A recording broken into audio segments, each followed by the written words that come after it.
I thought I'd start this morning by telling you a story. And my story begins in 1991. I started writing a journal in 1985, and in 1991 I started a things to do before I die list. Now, most people think of that as a bucket list, but for me it's always been a things to do before I die list. And one of the things that appeared on that list was a Prada handbag.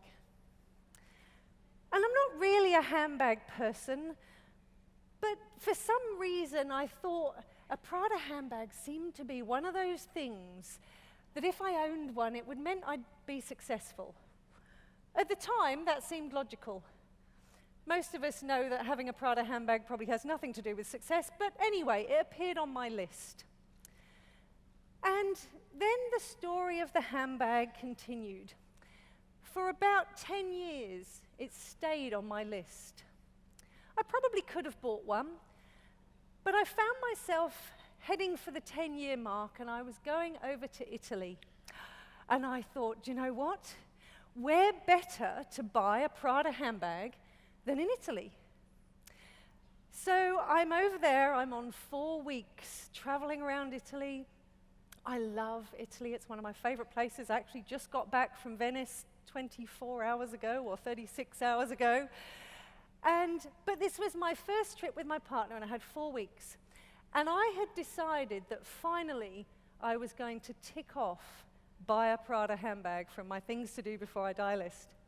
So every time I found myself in a city where there was a Prada shop, I'd go in, and I'd have a look around, and I'd touch them. Now, many of you, if you've had lots of Prada handbags, maybe this is meaningless, but oh my God, it was so exciting to touch a Prada handbag. And so I'd stroke them, and I'd look around, and I'd think, oh, what would I like? Which one shall I pick? And as we trundled round Milan and Rome and Florence and Venice, I looked, but I didn't buy.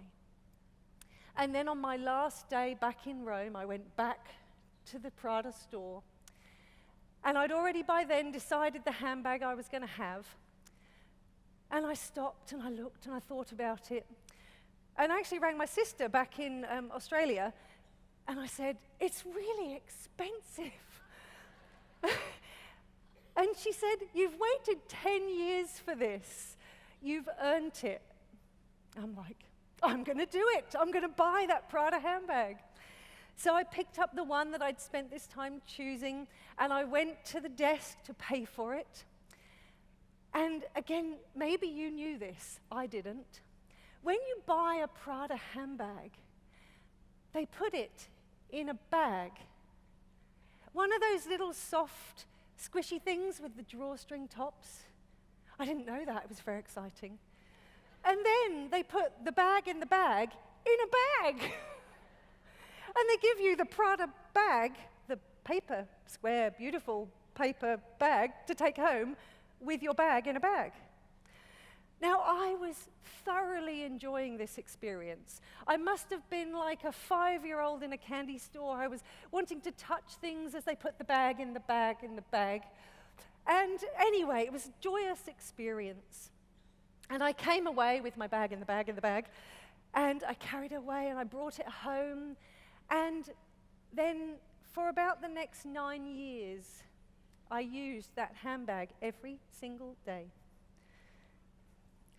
And you can't see this very well from down there, but you'll look at it and think, oh my goodness, it's falling apart. It's looking really tacky and bad. More on that story later. But that was my original Prada handbag.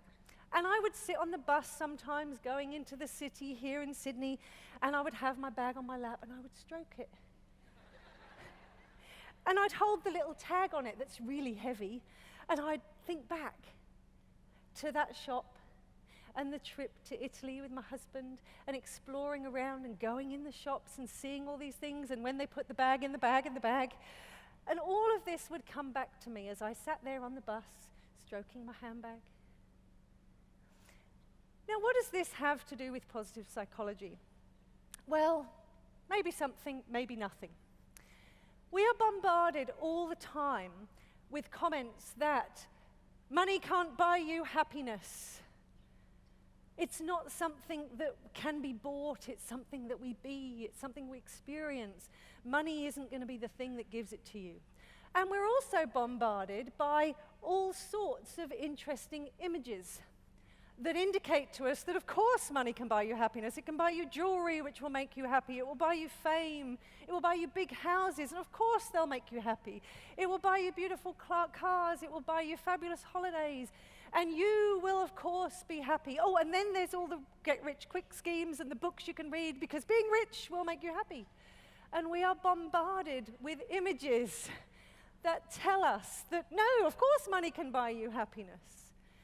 Our celebrity culture that we have indicates to us that, well, there must be something about money can buy you happiness. And I've just told you a Prada handbag made me happy. So I thought we'd just explore some of the science behind it. So I looked up the definition of happiness, which was really not that helpful because it said it's a state of being happy. Now, I don't know about you, but that really doesn't help at all. But happiness is a noun. It's an abstract noun. It's a thing. And yet most of us would probably say that you can't have a thing. It's hard to have a thing like happiness. You can have a grasshopper or a bag or a car or whatever but you can't have a happiness. And yet it's a noun, it's a thing. So then I looked up happy and I thought, ooh, I don't know, I think my Prada handbag did give me a state of pleasure. But then there's lots of other things in positive psychology that explore about pleasure, and I can't do anything without exploring the neuroscience behind things. And that was where I spent my 3 weeks in Venice actually learning about the brain at the Advanced Neuroscience School.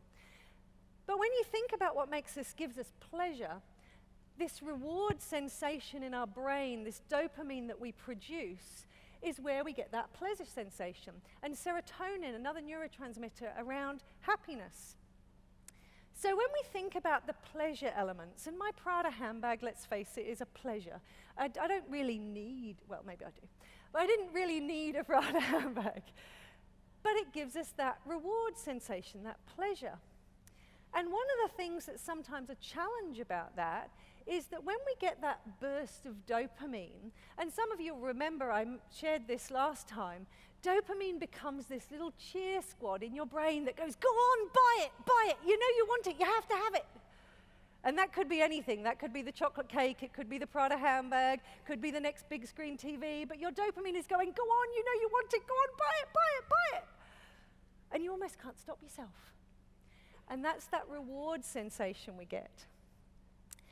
But we also have this obsession in more Western culture about income and happiness, money and happiness.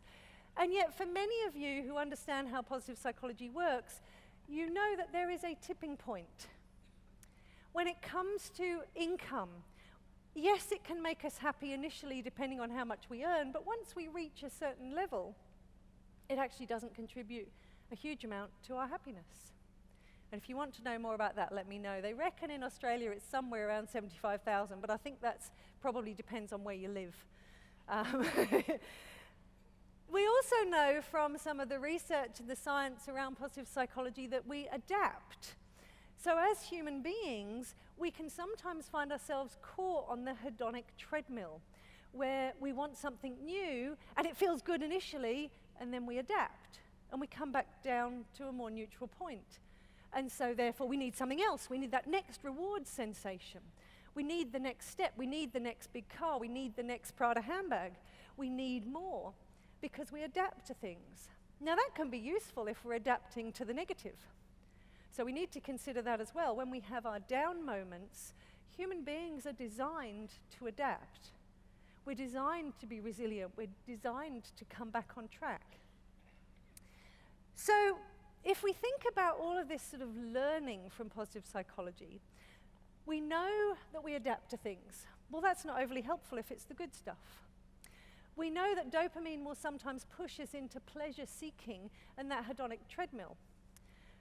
We also know, if we think about some of the key theories, there's often two sides talked about when it comes to overall well-being. There's the happiness side of things, the subjective well-being. Am I happy? And that's really the definition that I gave you up front, is happiness is a feeling of pleasure. Do I feel a sense of pleasure in that moment? And then there's the other side of well-being, which is more the meaning, the purpose, the connection to others, the sense of achievement, if you like. All of those things that are perhaps bigger. And has anybody ever had one of those days? It can go one of two ways. Option A is you've had a really pleasurable day. You've had an awesome day, great stuff has happened, but you don't really feel like you've achieved anything meaningful. It hasn't been a very fulfilling day. Or you've had a really fulfilling day, you get to bed and you think, yeah, today was worthwhile, but you haven't had any of that happiness stuff. Often happens with children when you put them to bed. You've had a really awful day wrangling them with none of this happy stuff, but you put them to bed and they tell you they love you.